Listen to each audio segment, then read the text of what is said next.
was born. A bright kingdom was created for the angels. DarkSiders 2, we have a whole new character we're introducing, Death. He's War's brother, one of the other horsemen. In the first game, War is framed for wiping out humanity, and in this sequel, Death has to sort of erase that crime, if you will, and he does that in a variety of ways. Death is a much more agile character.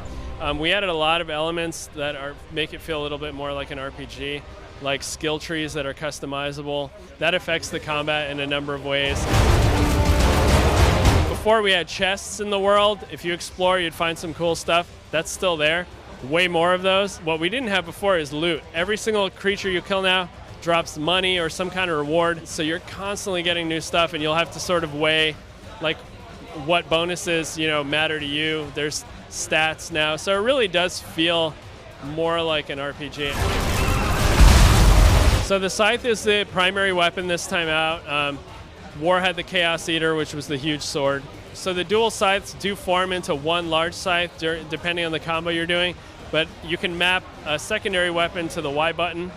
And we have hammers, clubs, maces, spears, throwing blades, claws. The hammer is like really freaking slow, so if you're fighting a fast creature, it'll probably hit you 3 times before you get to swing it. But once you get it off, it wrecks people. It will stun enemies, so you'll want to save those for like the slower, large creatures. So really, it depends what you're up against. You have a lot of like different variety.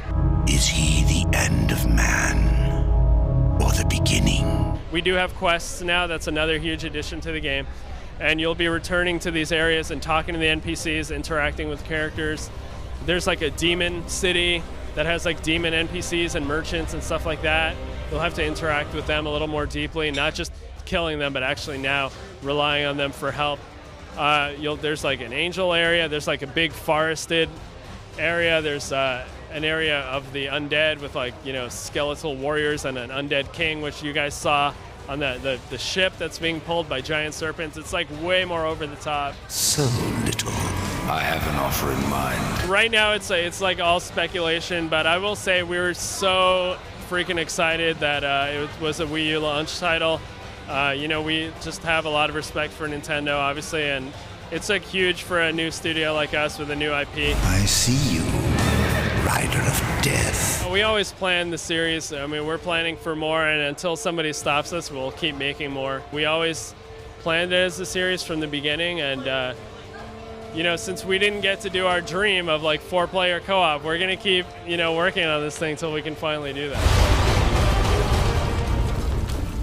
So a lot of the characters from DarkSiders actually appear in DarkSiders 2, and in some cases it's sort of like concurrent with when War was interacting with them. So you get to see Samael again, you get to see Uriel, you get to see Ulthane. The cool thing about it is you'll get a different perspective on War's interaction with them because you'll be seeing it from Death's point of view.